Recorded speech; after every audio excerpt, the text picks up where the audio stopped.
नमस्कार। RVS convent school के online classes में आप सबका स्वागत है। आज हम लोग पढ़ेंगे क्लास 4 साइंस, चैप्टर नंबर 6।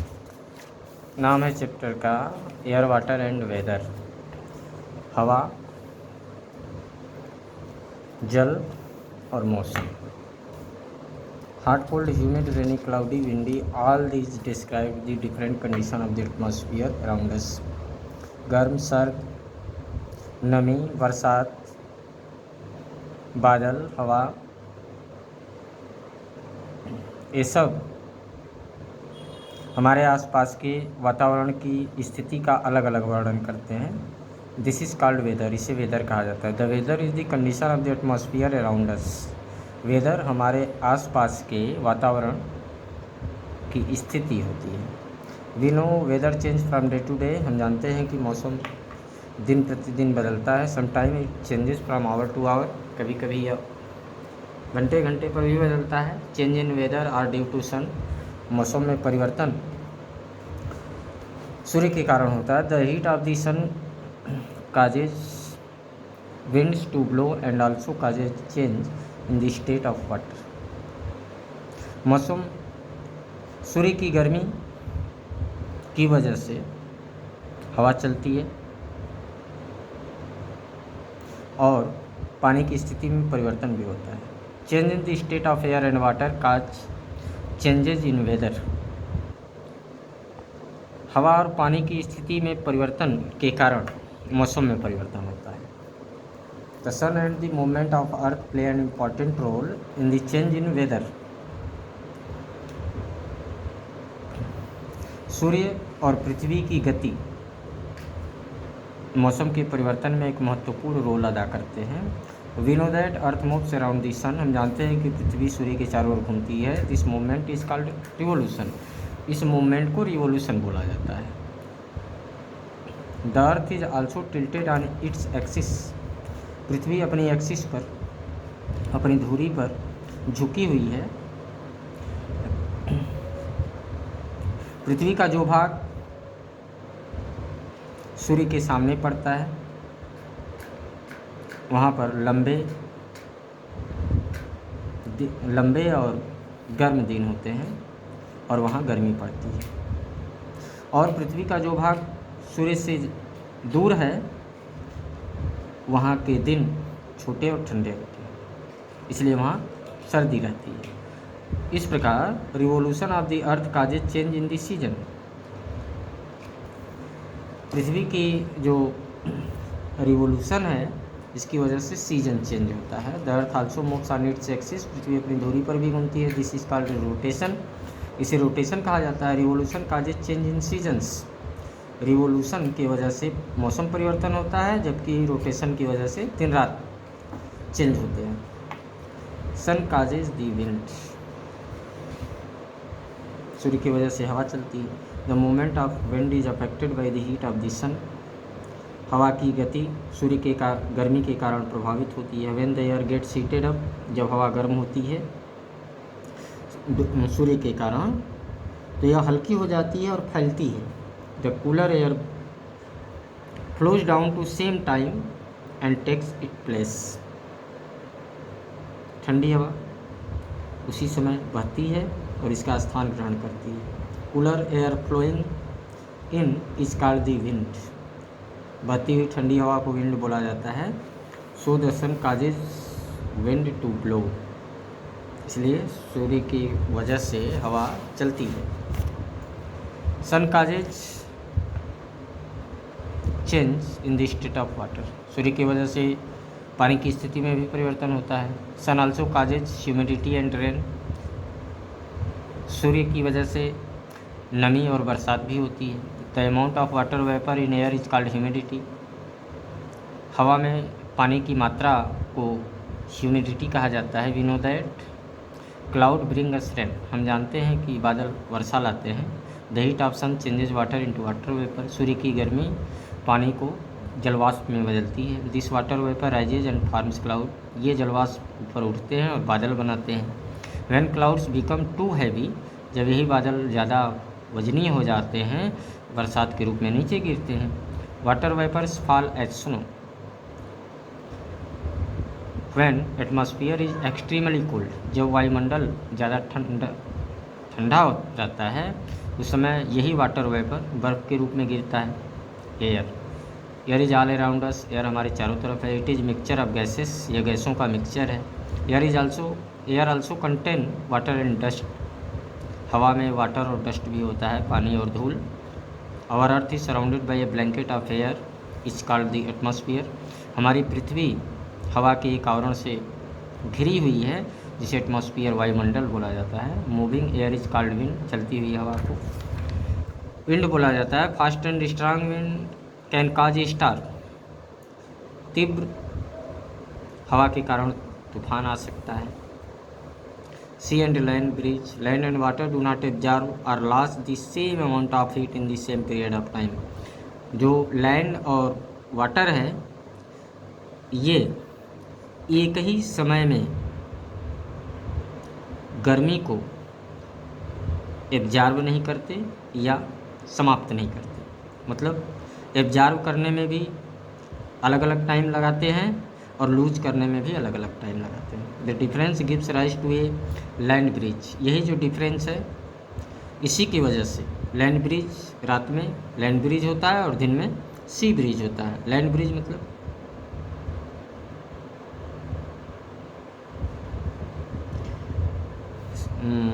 धरती की ओर जो हवा जाती है उसे लैंड ब्रिज बोलते हैं और जो हवा समुद्र की ओर आती है उसे सी ब्रिज बोलते हैं। सी ब्रिज है क्या देख लेते हैं। ड्यूरिंग द डे, दिन के समय में land gets heated by the heat of the sun, ये जो भूमि है जिस पर हम रहते हैं इस सूर्य की वजह से गर्म तपती है। The air above the land is then heated up, तो ये जो लैंड की हवा है ये भी हीट होती है, गर्म होती है। The hot air rises up, गर्म हवा ऊपर उठती है धरती से।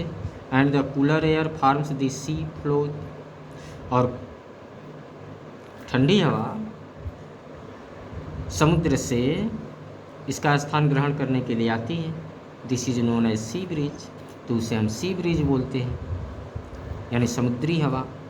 Eight night the reverse process takes place, रात में ठीक इसका उल्टा प्रक्रिया होती है। The land cools down faster than the sea, land जो है सी की अपेक्षा जल्दी ठंडा हो जाता है। So the sea is warmer than the land, इसलिए समुद्र धरती से ज़्यादा गर्म रहता है। The hot air above the sea rises, hot air sea के ऊपर उठती है। The cooler air from the land blows, और इस लैंड से ठंडी हवा बहती है समुद्र की ओर और इसका स्थान ग्रहण करती है। तो इस प्रकार ये लैंड ब्रिज हुई। Water about 71% of earth surface is covered with water, पृथ्वी की सतह का लगभग 71% पानी से ढका है। It is not found only in river, sea and oceans, यह केवल नदी, सागर या महासागर में ही नहीं पाया जाता बल्कि it is also find underground, यह ज़मीन के नीचे भी पाया जाता है। It is even present in water vapour, यह जलवाष्प के रूप में भी विद्यमान है। Most of our body weight is made up of water, हमारे बॉडी का ज़्यादा हिस्सा पानी से बना है। Water change its form on heating and cooling, पानी गर्म करने या ठंडा करने पर अपना रूप बदलता है। Evaporation, water exists in nature as snow, liquid water and water vapour, water प्रकृति में बर्फ, तरल जल और जलवाष्प के रूप में विद्यमान है। दीज स्टेज आर इंटरचेंजेबल, ये जो स्थितियां हैं ये आपस में बदलती रहती हैं। The heat of the sun changes water into water vapour by a process called evaporation, सूर्य की गर्मी वाटर को वाटर वेपर में चेंज कर देती है, यानी जल को जलवाष्प में, इस प्रक्रिया को वाष्पोत्सर्जन बोला जाता है, evaporation. If you keep a dish of water out in the sun, यदि हम बर्तन में रखा हुआ बर्तन का पानी धूप में रख दें, the level goes down by the evening, शाम तक यह लेवल नीचे चला जाता है। This is because the heat of the sun has evaporated some water, ऐसा इसलिए होता है क्योंकि सूर्य की गर्मी से कुछ वाटर वाष्पित हो जाता है। Evaporation of water takes place at faster rate when there is strong wind. Evaporation तीव्र गति से होता है जब हवा तेज चलती है। That is why the wet clothes dry quickly on a windy day. इसीलिए जिस दिन हवा चल रही हो उस दिन कपड़े जल्दी से सूखते हैं। The exposed surface of surrounding is high.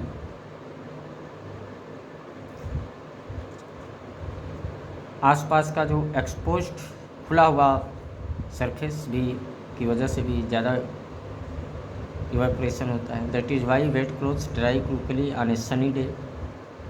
इसलिए भीगे हुए कपड़े जिस दिन सूर्य चमक रहा हो उस दिन जल्दी से सूखते हैं। देयर इज़ ड्राई, हवा सूखी होती है। On a dry day air has lost list moisture in it. सूखे वाले दिन हवा में नमी कम होती है। It can take it more water from the clothes whereas on a cloudy day the air contain sufficient moisture in it. तो यह जो है कपड़े से वाटर को ले सकती है, लेकिन क्लाउडी दिन वाले दिन जिस दिन बादल छाए रहते हैं उस दिन हवा में पर्याप्त मात्रा में नमी होती है, इसलिए यह भीगे हुए कपड़े से वाटर को एब्जॉर्ब नहीं करता है।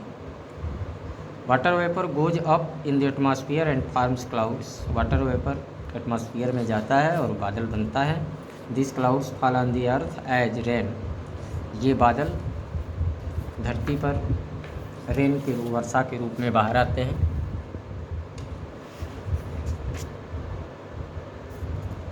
Water vapour also forms due, Frost, fog and snow. Water vapour से ओस, तुषार, कोहरा, बर्फ बनता है। कंडेंसेशन क्या है? When water vapour cools down it changes into drops of water. जब वाटर वेपर ठंडा होता है तो यह पानी की छोटी छोटी बूंदों में बदलता है।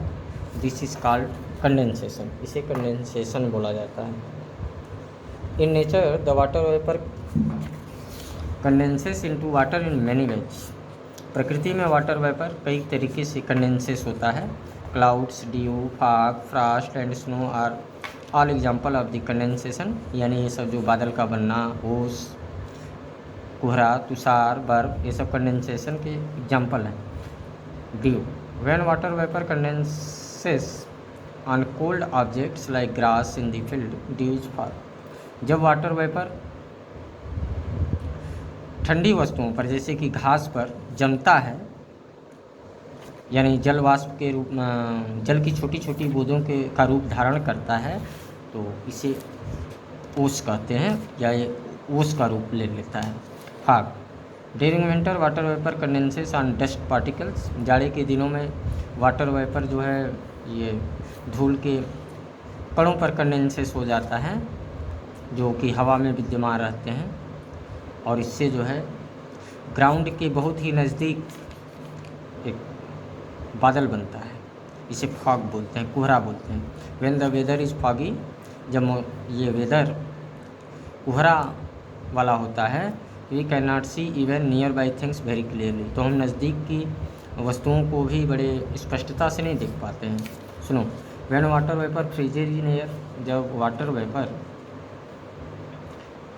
हवा में जमता है, it forms crystal of ice.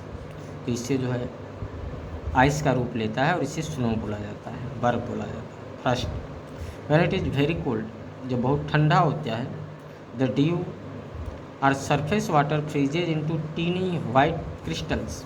तो ओस और जो सरफेस वाटर है ये जो है सफ़ेद छोटे छोटे क्रिस्टल्स, वाइट क्रिस्टल्स का के रूप में जम जाता है। इसे फ्रॉस्ट बोला जाता है, तुषार बोला जाता है। Hello, when rain drops pass through a very cold region, जब वर्षा की बूंदें बहुत ठंडे प्रदेश से होकर, बहुत ठंडे क्षेत्र से होकर के गुजरती हैं, तो ये जम जाती हैं और ओला बन जाती हैं। Water cycle, in nature the process of evaporation and condensation takes place continuously. प्रकृति में इवेपोरेशन और कंडेंसेशन की प्रक्रिया लगातार चलती रहती है। Water evaporates from lake, river, ocean and other water bodies. पानी वाष्पित होता है नदी, सागर और दूसरे जलाशयों से। It condenses and falls as rain, snow, etc। यह ठंडा होता है और बरसात बर्फ़ के रूप में नीचे आता है। This forms the water cycle. इससे वाटर साइकिल जल चक्र बनता है। Thus the continuous flow of water from the earth's surface to the atmosphere and from the atmosphere to the earth is called water cycle in nature। इस प्रकार जो लगातार flow होता रहता है वाटर का और पृथ्वी की सतह से वायुमंडल में और वायुमंडल से पृथ्वी की सतह पर, इसको वाटर साइकिल बोला जाता है। The water in wells and river is impure due to. Water, कुएँ का पानी, नदी का पानी इम्प्योर होता है क्योंकि इसमें insoluble impurities which can not be seen. इसमें इनसोल्यूबल इम्प्योरिटीज़, अशुद्धताएँ होती हैं जिसे हम देख नहीं सकते, और कुछ सोल्यूबल इम्प्योरिटीज़ होती हैं जिसे हम देख नहीं सकते। कुछ सोल्यूबल इम्प्योरिटीज़, इनसोल्यूबल इम्प्योरिटीज़ होती हैं जिन्हें हम देख सकते हैं। डिजीज़ कैरिंग जर्म्स भी होते हैं इसमें, रोग फैलाने वाले कीटाणु। 10 water used for drinking and cooking needs to purify. इस प्रकार वाटर पीने के लिए, यूज करने के लिए इसे प्योरीफाइड की ज़रूरत होती है, मतलब शुद्ध करने की ज़रूरत होती है। We can do it in the following ways. हम इसे निम्नलिखित तरीके से कर सकते हैं। पूरा boiling. Boiling is the simplest way of purifying water.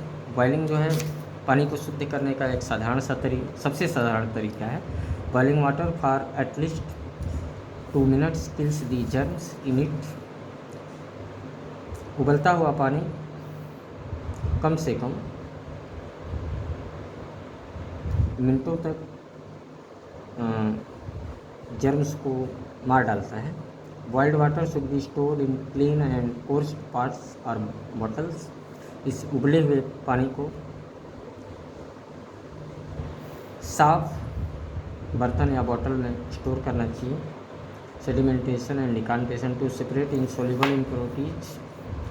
Water is allowed to stand in a container. Insoluble impurities को अलग करने के लिए इसे कंटेनर में रखना चाहिए। Without being touched for a few hours, कुछ घंटों तक बिना इसे टच किए हुए। As the mud and insoluble impurities settles at the bottom of the container. जब तक कि मिट्टी और जो अघुलनशील अशुद्धताएँ हैं इसकी पेदी में, बर्तन की पेदी में बैठ जाएँ। This process in which the insoluble impurities settle down is called sedimentation. ये प्रक्रिया जिसमें अघुलनशील अशुद्धताएँ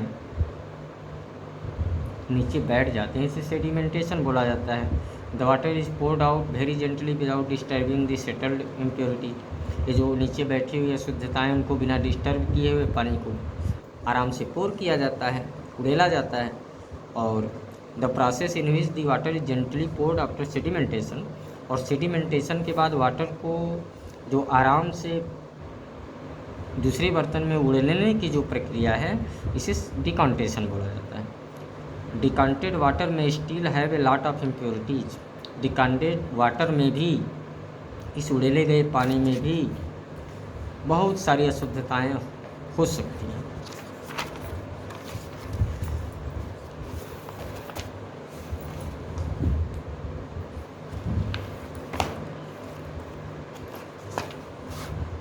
आज के लिए बस इतना ही।